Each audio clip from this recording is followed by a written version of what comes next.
So what are we to make of all this? Are you beginning to see the need to place the Holocaust in the larger context of the Second World War? If not, the responsibility is on the presenter, not on the material presented. I'd like to close by offering some action plans. Norbert Frey was talking about the documents for the military tribunals and subsequent trials. And he said about these documents, the opportunity exists to examine old sources with fresh eyes. He was talking about the next generation. And he was talking about other material that's been revealed. Now think about that again. The opportunity exists to examine old sources with fresh eyes. What he does with that statement, he takes us right back to that mountaintop when Abram was told, look again. Look again with a new pair of eyes at the land. Look again with fresh eyes. Look again with renewed eyes. And tell me what you see, right? That's sound advice even today and even now. So what's the first action plan for you? Lift up your head and look. Look again. Look at original documents, primary documents if you have not. Look at memorials and monuments critically and differently. And I think when you blend the two, just maybe you'll put that book together that's some authors seem to feel is missing, where there's a beautiful marriage between military history and the Holocaust.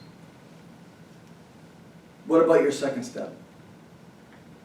Now that you've lifted your eyes, you need to lift your bodies.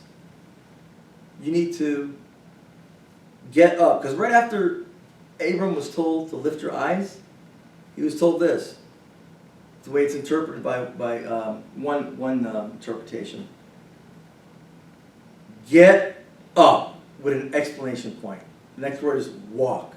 In other words, hey, get moving, right? So, where do you move to? Well, go visit Holocaust memorials and museums and monuments. Go visit them with a fresh eye. Here's an interesting number. Last year, over 1.7 million people visited the Auschwitz-Birkenau Memorial and Museum. When I interviewed with Dr. Peter Sukevich, I asked how many of these people go to Monowitz. That's the site, memorial we were talking about earlier today. He said 1,000. Out of 1.7 million, 1,000 people go to Monowitz.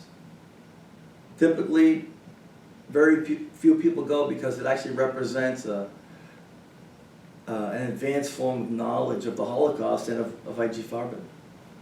But those who do visit Monowitz, they go probably because they've heard of Primo Levi's book or they've read about it in Survival in Auschwitz, or they've read Elie Wiesel's Night. Okay?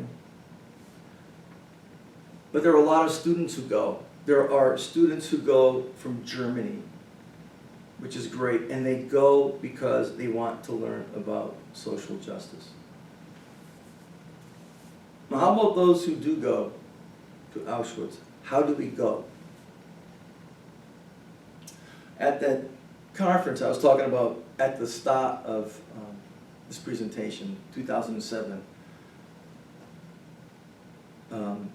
Jonathan Weber made a few comments. And so what I did was I phrased them in do's and goes. How do you go to Auschwitz? Do not go simply to put a check in the box. Been there, done that. And those are his words. Go with the view of multiple perspectives, with the others in mind. Go with a wider understanding of historical and social processes that brought about that catastrophe. Go ask open-ended questions. You see the pattern developing here? What's in here? It's critical thinking, historical empathy. This is just what's lacking. Go and be prepared to be disoriented and uneasy. Go to be touched emotionally as well as intellectually. And when you go to Auschwitz, also go to Buna Monovitz. Thank you.